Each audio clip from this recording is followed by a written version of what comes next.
नमस्कार दोस्तों। अच्छा, आप लोग अंदाज़ा लगा सकते हैं स्विट्ज़रलैंड घूमने के लिए कितना खर्चा होता है? बहुत ना। अगर जो खर्चा स्विट्ज़रलैंड घूमने के लिए होता है उसका 1/10 खर्चे में आप स्विट्ज़रलैंड घूम सकते हो तो कैसा होगा? हाँ, आज आपको वैसे ही एक जगह लेके जाऊंगा। सिर्फ सीनिक ब्यूटी नहीं, उसका क्लीननेस भी यूरोप का किसी भी कंट्री के साथ टक्कर दे सकता है। जब तक आप वो जगह नहीं जाओगे तो आपका पता ही नहीं चलेगा कि आपका देश का बाजू में एक ऐसा देश है जो यूरोप का क्लीननेस या सीनिक ब्यूटी के साथ टक्कर दे सकता है। तो ज़्यादा बात नहीं करेगा, आज वही देश का भ्रमण सूची आपसे शेयर करूंगा। तो चलिए देखते हैं वीडियो। लेकिन उससे पहले फिर रिक्वेस्ट है, अगर ये वीडियो अच्छा लगे तो प्लीज़ लाइक दीजिए, दोस्तों का साथ शेयर कीजिए और कृपया चैनल को सब्सक्राइब कीजिए। तो चलिए आगे चलते हैं। हासीमारा से सीधा चले जाइए जयगांव, भारत और भूटान का बॉर्डर टाउन। एक दिन आपको जयगांव रुकना ही पड़ेगा परमिट निकालने के लिए। आप जरूर ट्राई कीजिएगा सुबह 10-11 तक हासीमारा पहुंचने के लिए। ये टाइम मेंटेन करने के लिए कलकत्ता से कांचनकुन्ना सबसे अच्छा ट्रेन है। हासीमारा से जयगांव 15 किलोमीटर है। जयगांव में बहुत सारे होटल है, लेकिन आप ट्राई कीजिएगा गेट का नज़दीक किसी होटल में ठहरने के लिए, क्योंकि तब आप पैदल चल के ही फुनसलिंग जा सकते हो। होटल में जाके फ्रेश होके चला जाइए भूटान का एम्बेसी में फॉर्म फिलअप करके परमिट लेने के लिए। एक बात याद रखें, किसी एजेंट से ये काम नहीं होगा। हर टूरिस्ट को कैमरे का सामने खड़ा होके तस्वीर खींचना होगा। ये प्रोसेसिंग थोड़ा टाइम टेकिंग है। दुर्गा पूजा का टाइम या क्रिसमस का टाइम एक दिन ज़्यादा भी लग सकते हैं। अगर आपका पास इंडिया का कार रहेगा तब आपका परमिट होने के बाद गाड़ी का भी परमिट बनाना पड़ेगा। वो काम ड्राइवर ही कर लेगा। लेकिन ये रूल्स सिर्फ इंडिया का गाड़ी के लिए ही है। भूटान का गाड़ी के लिए कोई परमिट का ज़रूरत नहीं पड़ता। परमिट हाथ में आने के बाद टेंशन फ्री होके जयगांव में एक रात रुक जाइए। एक बात याद रखिएगा, जितना रात आप भूटान में स्पेंड करोगे, हर रात के लिए 1200 रुपीज़ आपको देना होगा। इसको जरूर बजट का अंदर ही रखिएगा।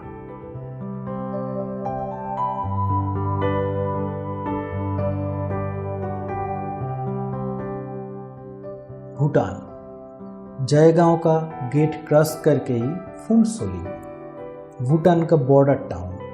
ऐसा लगेगा कि अचानक सब कुछ चेंज हो गया। इतना क्लीन, इतना साफ सुथरा, यानी लोगों का ड्रेसेस भी। मेल्स पहनते हैं घुटने तक ढीला ढाला जुब्बा, कमर में बेल्ट और बड़ा सा सॉक्स एंड शूज। फीमेल्स का ड्रेस भी ऑलमोस्ट सेम है, सिर्फ वो ड्रेस का लेंथ पैर तक जाता है। आपका भूटान घूमने का शुरुआत यहीं से होगा।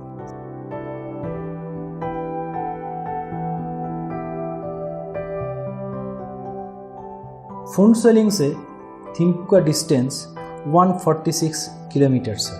पहले घूम लीजिए फुनसलिंग का फेमस क्रोकोडाइल पार्क। बहुत सारे क्रोकोडाइल्स इधर मौजूद है, आपको देखने को मिलेगा। इसके बाद टाइम बर्बाद नहीं करके थिम्पू का तरफ जर्नी स्टार्ट कीजिए। यहाँ एक बात बोलना होगा कि फुनसलिंग में 2 गुम्फा है। एक छोटा गुम्फा जो गेट का नज़दीक है, वो पैदल ही आप घूम के देख सकते हैं। दूसरा है बड़ा गुम्फा जो थोड़ा पहाड़ियों का ऊपर है। वो बड़ा गुम्फा आपको कार से जाना पड़ेगा। तो वो गुम्फा, बड़ा गुम्फा हम लोग अभी नहीं देखेगा, वो लौटने का टाइम देखेगा। कुछ दूर जाने का बाद चेक पोस्ट आएगा। इधर ही आपका परमिट दिखाने के बाद अंदर जाने का परमिशन मिलेगा। ये रोड बहुत ही खूबसूरत है, जंगल है, झरने हैं। बीच में मिलेगा गेदू।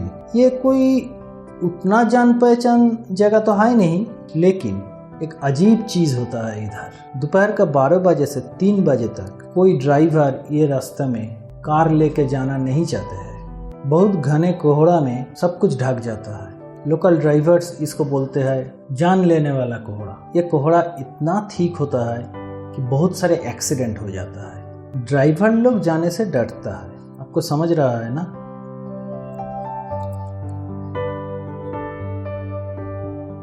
गेदू छोड़ के थोड़ा दूर जाने के बाद मिलेगा डेंटेक का मिलिट्री कैंटीन। इधर ही आपको लंच करना पड़ेगा, क्योंकि भूटान का एक सिटी से दूसरा सिटी का अंदर आपको ना तो मिलेगा कोई खाने का जगह, ना तो कोई गांव, ना तो कोई चाय का दुकान। तो अगर आप सोचोगे लंच बाद में करेगा, तो थिम्पू पहुंचने से पहले आपको खाना ही नहीं मिलेगा।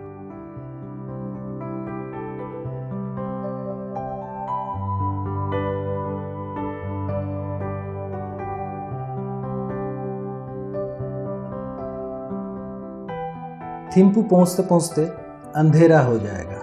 आज कोई साइट सीइंग नहीं होगा थिम्पू का। आज आपको होटल में जाके रेस्ट लेना होगा। सेकेंड डे से थिम्पू का साइट सीइंग स्टार्ट होगा। देखने के लिए बहुत सारी चीज़ है थिम्पू में, लेकिन हर चीज़ तो इतना लिमिटेड टाइम में दिखना पॉसिबल नहीं है। इसलिए मैं कुछ खास साइट सीइंग के बारे में बोलेगा। पहले देखेगा बुद्धा दोर्देनमा या बुद्धा पॉइंट।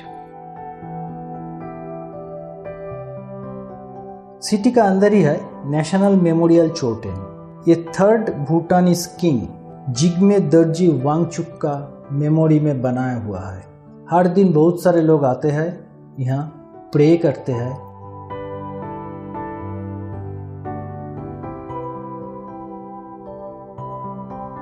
इधर आपको बहुत बड़ा बड़ा प्रेयर व्हील भी नज़र में आएगा। फॉरेनर्स के लिए एंट्री फी है 300 नोगल ट्राम। 5 साल का कम उम्र का बच्चे के लिए फ्री है entry. Ngultrum is Bhutanese currency, almost equivalent to Indian currency. इसलिए हम लोग नोगल ट्राम नहीं बोल के रुपया ही बोलेगा। इसका बाद आप देख लीजिए तासीचो जंग। लोग इसको थिम्पू जंग भी बोलते हैं। कंट्री का प्रेस्टिजियस कल्चरल प्रोग्राम्स इधर ही होता है। ये फोर्ट या जंग में भूटान का सेक्रेटेरिएट है। राजा का ऑफिस भी इसी फोर्ट में है। सैटरडे और संडे ये जंग टूरिस्ट के लिए खुला रहता है, सुबह 9 बजे से शाम को 5 बजे तक।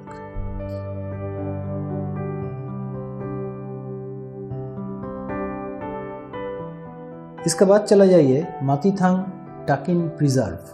टाकिन है भूटान का नेशनल एनिमल। ये एक अजीब जानवर है।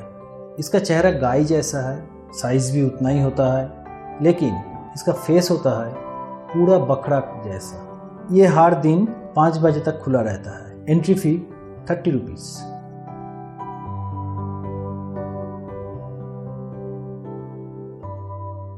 इसके बाद थिम्पू का क्लॉक टावर। ये एकदम हार्ट ऑफ द सिटी में है। ये एक बड़ा कंक्रीट से बनाया हुआ जगह का बीचों बीच है।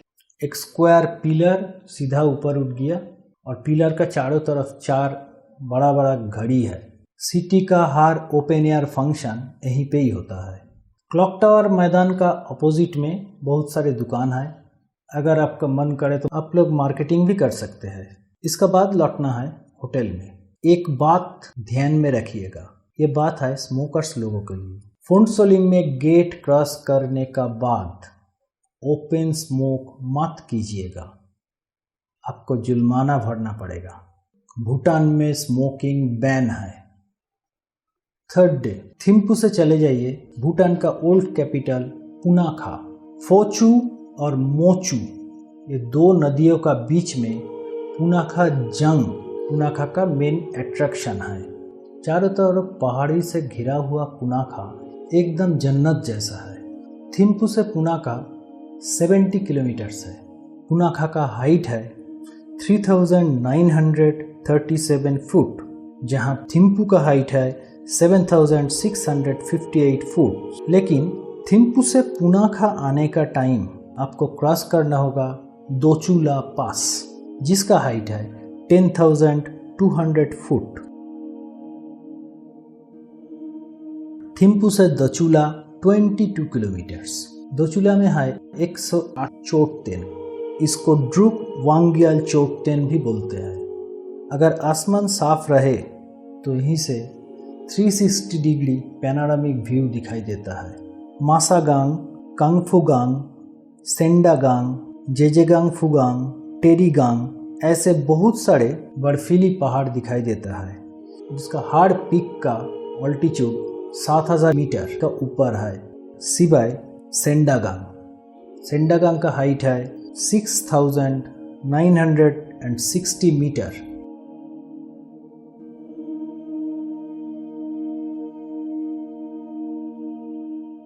दोचुला में थोड़ा सा हॉल्ट देने का बाद आगे चलिए पुनाखा का तरफ। दोचुला से पुनाखा 48 किलोमीटर्स। पुनाखा में भी बहुत सारे साइट सीइंग है, बहुत सारे स्पॉट्स है, बट वो सब देखने के लिए आपको पुनाखा में एक नाइट हॉल्ट करना पड़ेगा। मेरा ये आइटिनरी में पुनाखा में नाइट हॉल्ट नहीं है, इसलिए हम लोग सिर्फ पुनाखा जंग ही देखेगा। और एक बात है, पुनाखा जाने के लिए थिम्पू से अलग परमिट करना पड़ता है। वो परमिट आपको ड्राइवर ही कर लेगा।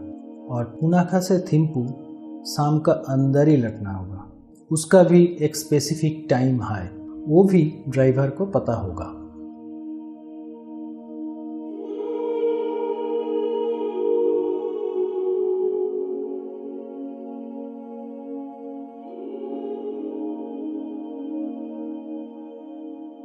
फोर्थ डे आप चले जाइए पारो।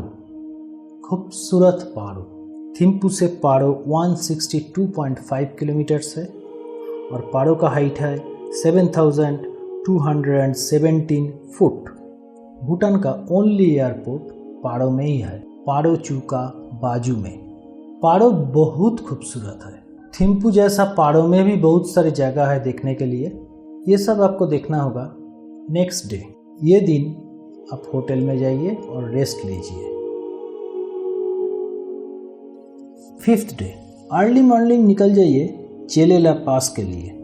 पारो से चेलेला 39 किलोमीटर है। चेलेला भूटान का पारो वैली और हा वैली का बीच में है। यहाँ से पारो और हा वैली का पैनारामिक व्यू दिखाई देता है। हा जाने के लिए टूरिस्ट को अलग से परमिट लेना पड़ता है, क्योंकि हा भूटान और तिब्बत का बॉर्डर है।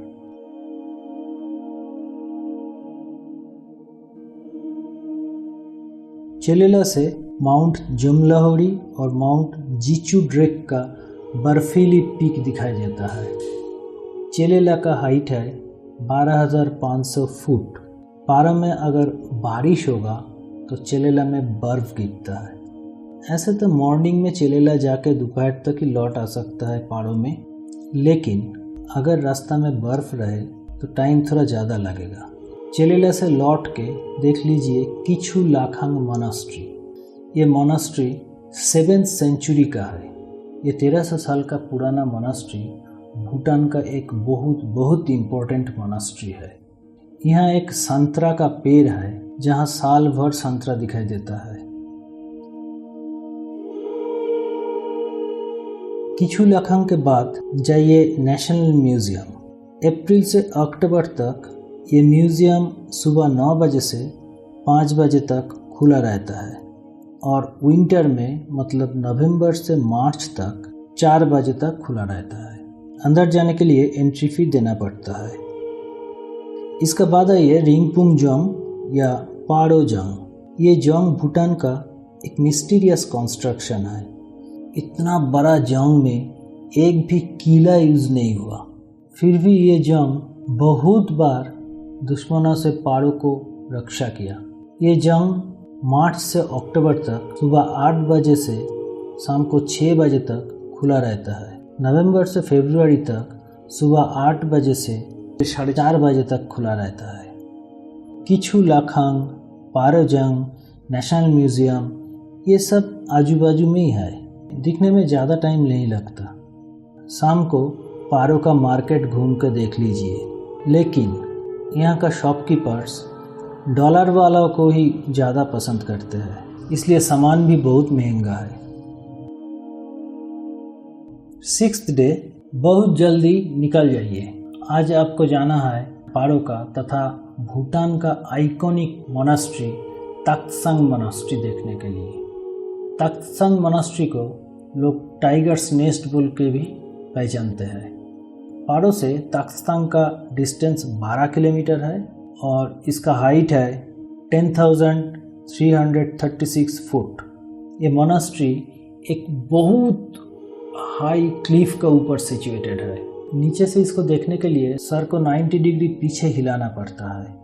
मोनास्ट्री जाने के लिए जो रूट है उसमें ट्रेक करके जाना पड़ता है। ट्रेक रूट एकदम स्टीफ है, लेकिन डिस्टेंस उतना ज़्यादा नहीं, 6.5 किलोमीटर है। बीच में एक कैफेटेरिया है। अगर आप चाहो तो घोड़े ले सकते हो। इसमें थोड़ा पैसा जाएगा, लेकिन मेहनत और टाइम बच जाएगा। इधर भी एंट्री फी लगता है 500 रुपया। अप्रैल से सितंबर सुबह 8 बजे से शाम 6 बजे तक और अक्टूबर से मार्च शाम को 5 बजे तक खुला रहता है ये तख्तसंग मोनास्ट्री। 7th डे, इस दिन आपको लौटना होगा। पारो से सीधा फुनसलिंग आ जाइए। पारो से फुनसलिंग का डिस्टेंस है 143 किलोमीटर्स। अर्ली मॉर्निंग ब्रेकफास्ट का बाद ही निकालिए। बीच में लंच वही डेंटेक का मिलिट्री कैंटीन में होगा। इसके बाद सीधा फुनसलिंग। फुनसलिंग आने का बाद चले आइए फुनसलिंग गुम्फा में। याद है ना, स्टार्टिंग में मैं बोला था ये फुनसलिंग का बड़ा गुम्फा लौटने का दिन देखेगा। फुनसलिंग का गुम्फा देख के इसका बाद गेट क्रॉस करके भूटान को अलविदा बोल के आ जाइए अपने देश इंडिया में। इसका बाद सीधा हासीमारा होके कलकत्ता। तो ये था आज का वीडियो।